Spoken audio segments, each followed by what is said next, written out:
Hello students, welcome you once again to GK's Applied Maths classes. In continuation of Financial Mathematics class 12, today we are going to do nominal and effective rate of interest. Let me introduce you to the concept of nominal and effective rate of interest first, followed by Cbse Handbook problem exercise 7.4. We'll try to solve all the problems from the exercise. And in the next video, I will try to solve the problems from ML Agarwal also. So as you have been doing, kindly subscribe to my channel and also click the bell icon to get notifications on videos that you watch. So let's go inside the chapter. The chapter it's called nominal and effective rate of interest. See this keyword, this is a nominal rate of interest and effective rate of interest. Nominal rate of interest does not take into account compounding period. For example, if I pay, for example, I given the interest rate is 10%. The interest rate is 10%. That means that is the interest paid for 1 year. Okay, and it is paid only once.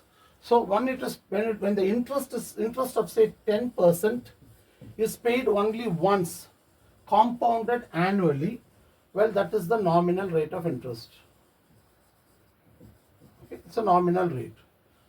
Now, if this 10% is compounded monthly, if I say this 10% is compounded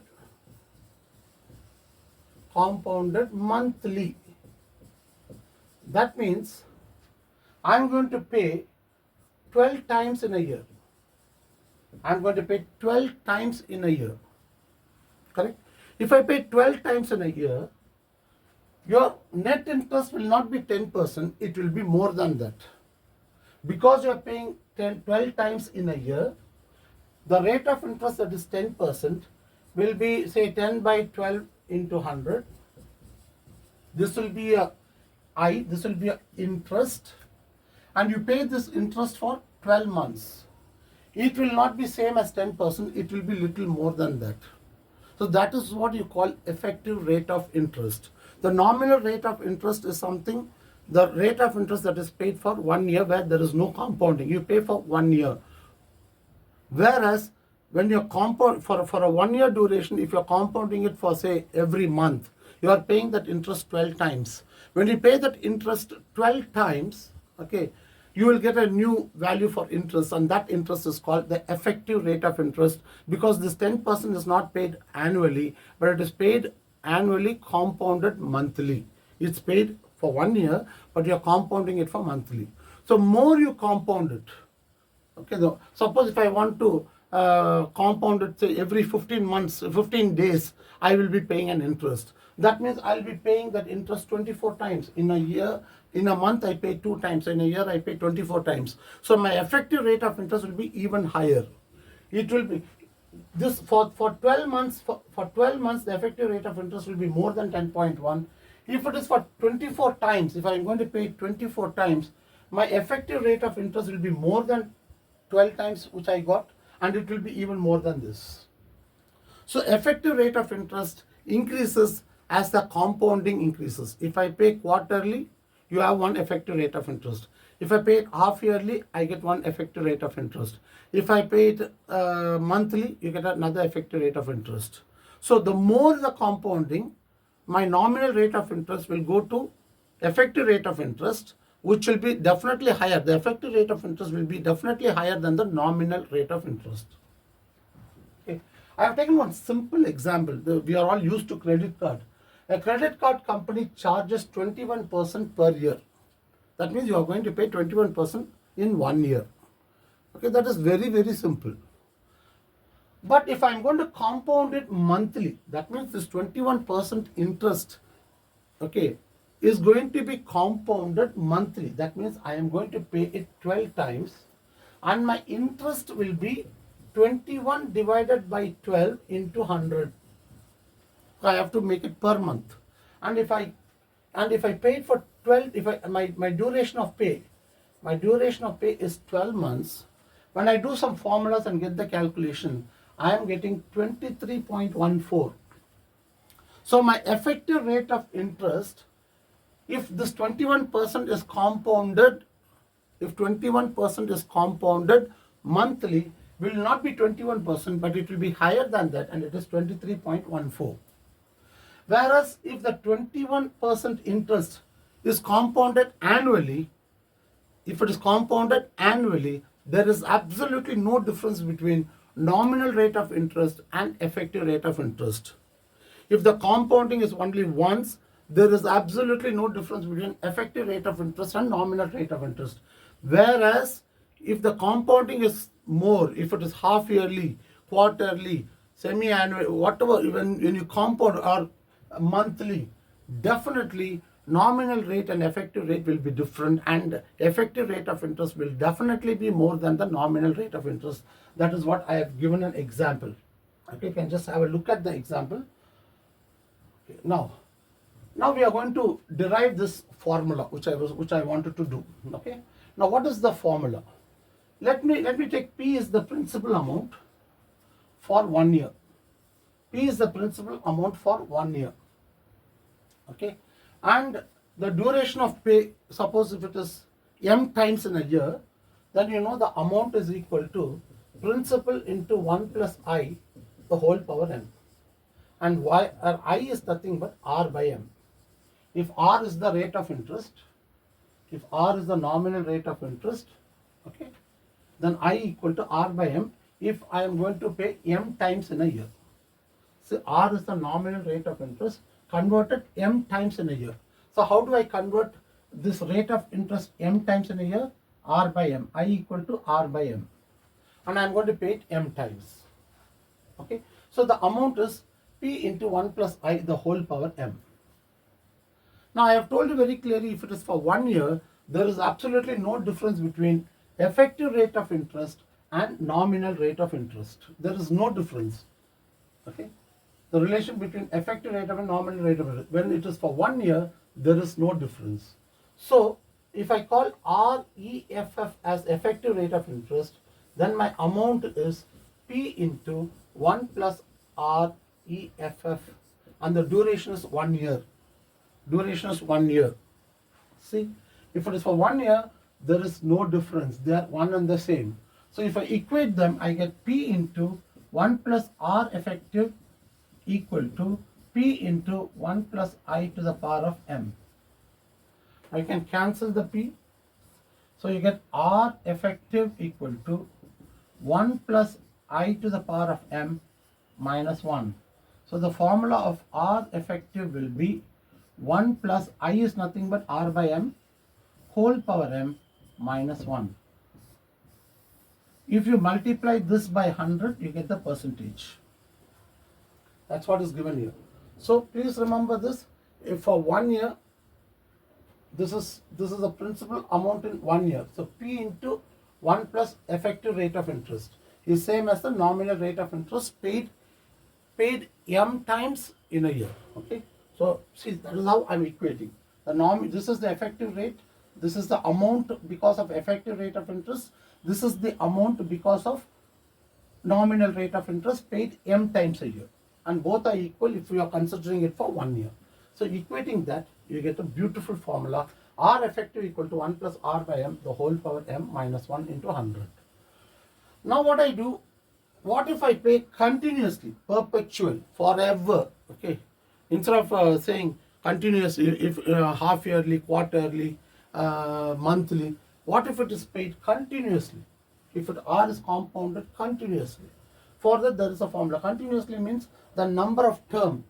The m is the number of terms becomes infinity. Okay. So for that, what I do, I go to this formula and I put limit m approaches to infinity. And then what I do some adjustment. What is the adjustment? See, look at this. Limit m approaches to infinity, because it is continuous forever. You get 1 plus R by m. Here what I do, it is actually m, right? So I will divide by R and I multiply by R, and there's a minus 1. So it is actually R by m whole power m. Here what I do, I divide by R and I multiply by R. Then what happens? I use this formula. What is this formula? Limit x approaches to 0, 1 plus x the whole power 1 by x is E. This is a formula I'm going to use. So here what I do, I take my R by M as x. I take my R by M as x. So when M approaches to infinity, my x will approach to 0, because when n becomes larger, when the denominator becomes larger, the numerator becomes, the fraction becomes small. So x goes to 0. So can I say here, this can be replaced as limit x approaches to 0, 1 plus, what is R by M? It's x. What is M by R? It's 1 by x whole power R minus 1. Now by this formula, this is nothing but E. So you get E power R minus 1. So this is R effective when? This is a formula to calculate R effective if it is compounded continuously. If it is compounded continuously. If it is compounded quarterly, we know what to do. If it is half yearly, if it is compounded continuously, then M becomes infinity. You will not have any term involving M in the relation. Okay. Now let's go to the question. The first question. What is the effective annual rate of interest compounded equivalent to the nominal rate of interest of 5% per annum compounded quarterly? So what is my rate of interest given as? Nominal rate of interest given as 5%. Now, how many times in a year you're going to pay? It's quarterly. So M is going to be 4. Correct? So what is my I? My I will be R by M, which is 5 by 4 into 100. So if I divide this, what will I get? I'll get 0.0125.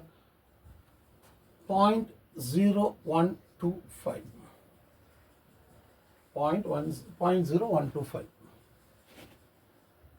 Now what is R effective formula? R effective is 1 plus R by M, the whole power M minus 1, which is 1 plus, what is R by M? 0.0125 whole power 4 minus 1, which is 1.0125 whole power 4 minus 1. But this value is already given there. So it will be 1.0509 minus 1. So it will be 0.0509. If you multiply this by 100, you get the percentage. So it is 5.09%. This is your R effective. This is your effective rate of interest. Your nominal rate of interest is 5%. Since you are compounding it, that means since you are paying this nominal rate of interest 4 times a year, it is actually not 5%, it is actually 5.0, and there will be an increase in the interest that you pay.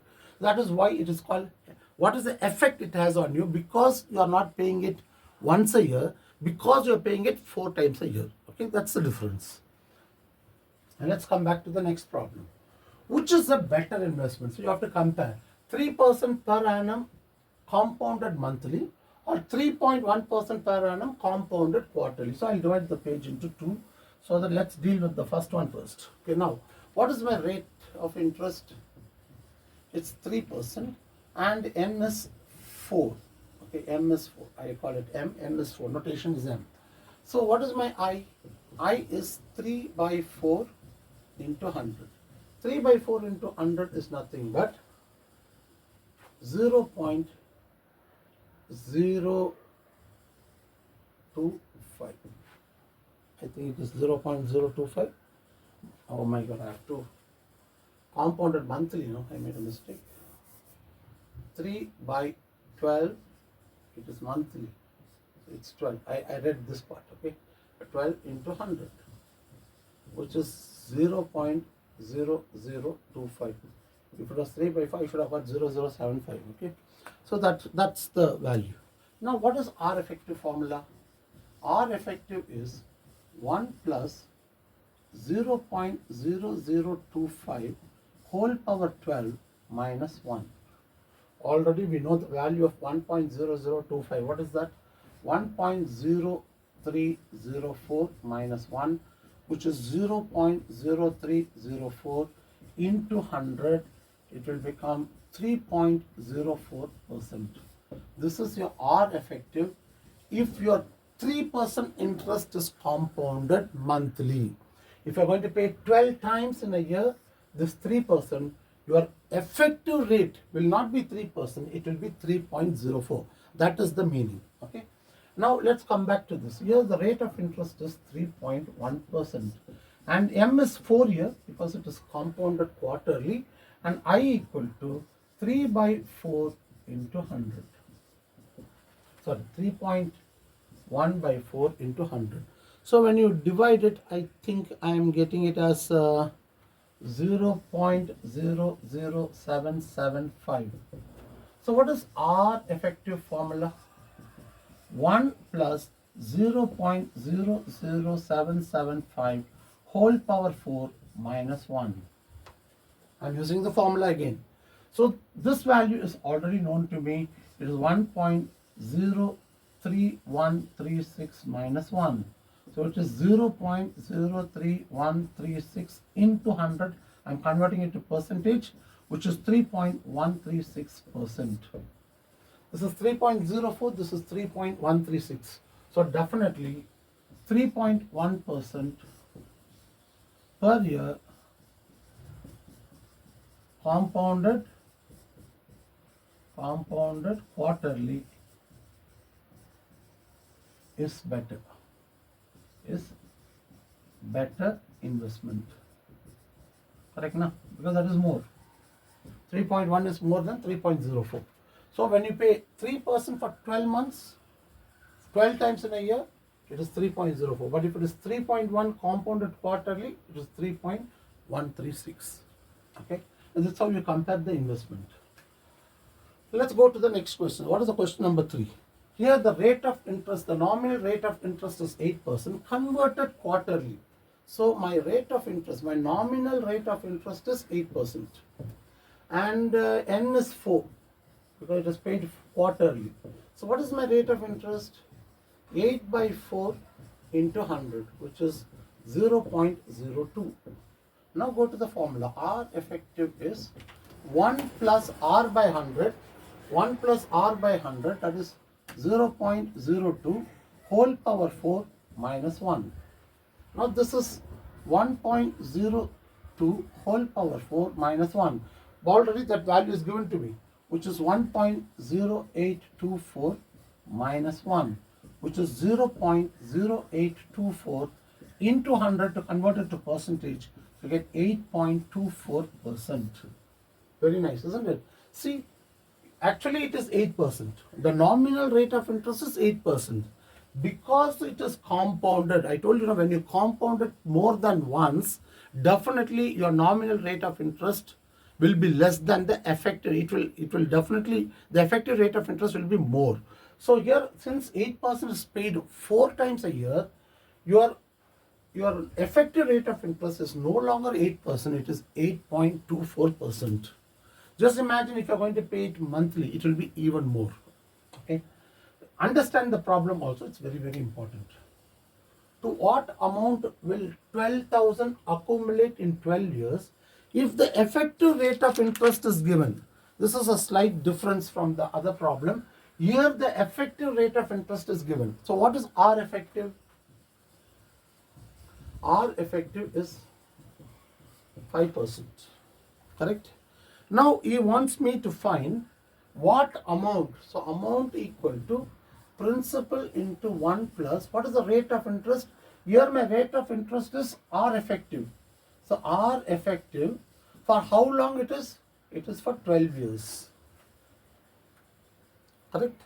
So now this will be, principal is 12,000 into 1 plus 0.05 whole power 12. You see? What amount? So he wants to know the amount. 12,000 is the principal. 12 years is the duration.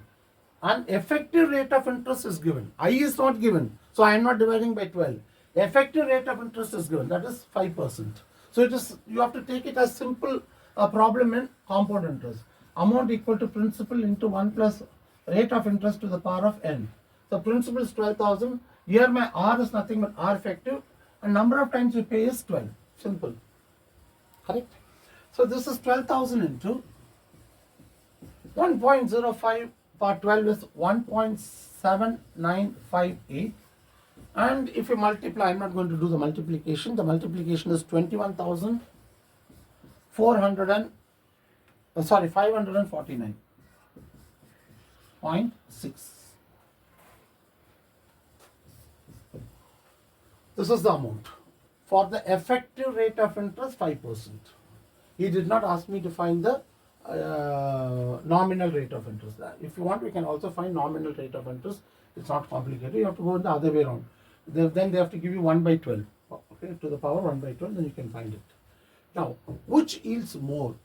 8% effective or 7.5% compounded? 7.8% compounded. Let's see. Let me take this first, 7.8%. So what is 7.8%? R effective is, or before that, my I is 7.8% and my duration is 2 years, 2 times a year, semi-annually. So this is my R, okay? So I will be 7.8 by 2 into 100, which will be 0.039. So what is R effective? The effective rate of interest was 7.8. It will be 1 plus 0.039 whole power 2 minus 1. Actually, they don't have to give you this value. It's possible to find it very easily, which is 1.0795 minus 1, which is 0.0795 into 100 to convert it to percentage, which is 7.95%. This is your effective rate of interest. For the nominal rate of interest, 7.8 compounded semi-annually. Already you have an effective rate of interest given, which is 8%. Which is bigger? This is bigger. So, which yields more interest? 8% effective yields more interest than 7.8% compounded semi-annually.